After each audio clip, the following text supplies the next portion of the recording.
বাংলাদেশকে $100 কোটি ঋণ ও অনুদান সহায়তা দেবে জাপান, যা বাজেট সহায়তা এবং পরিবেশ ও রেলপথের উন্নয়নে ব্যবহার করা হবে।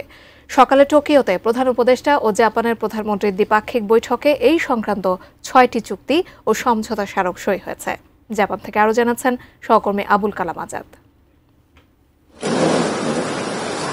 সফরের তৃতীয় দিন শুক্রবার স্থানীয় সময় সকাল 11:30টায় টোকিওতে জাপানের প্রধানমন্ত্রীর কার্যালয়ে আসেন প্রধান উপদেষ্টা অধ্যাপক ডক্টর মোহাম্মদ ইউনুস।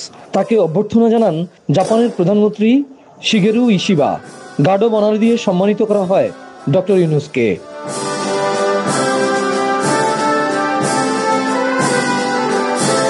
পরে দুই সরকার প্রধানের নেতৃত্বে দ্বিপাক্ষিক বৈঠকে 6টি চুক্তি ও সমঝোতা স্মারক স্বাক্ষরিত হয়।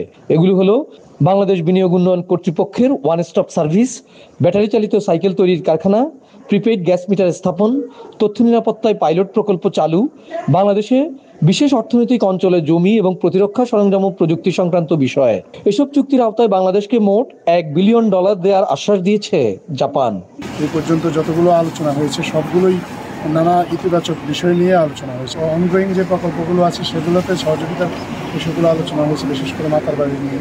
শুধু যে অর্থনৈতিক সহযোগিতা তা না, অন্যান্য আরও যেসব ক্ষেত্র আছে, দুটো বন্ধুত্বপূর্ণ দেশের মধ্যে যে ধরনের সহযোগিতা সম্পর্ক সচরাচর হয়ে থাকে সেরকমই হয়েছে। জাপান বাংলাদেশের গভীর সমুদ্র থেকে মৎস্য সম্পদ আহরণে আগ্রহ প্রকাশ করেছে, এমনকি এদেশের তরুণ রাজনীতিকদের নিয়েও কাজ করতে চায় তারা।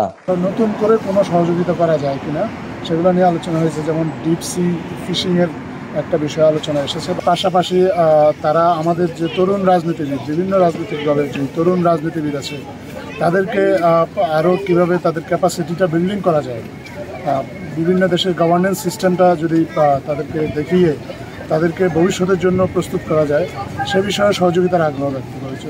রোহিঙ্গাদের টেকসই ও নিরাপদ প্রত্যাবাসনের পক্ষে জাপান, একই সাথে সংস্কার ও শান্তিপূর্ণ উত্তরণের চেষ্টায় অন্তর্বর্তী সরকারের প্রতি পূর্ণ সমর্থনও জানিয়েছে দেশটি।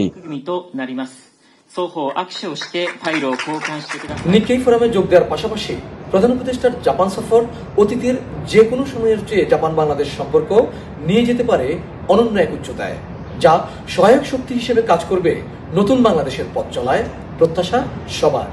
Abul Kalam Azad, ATN News, Tokyo, Japan.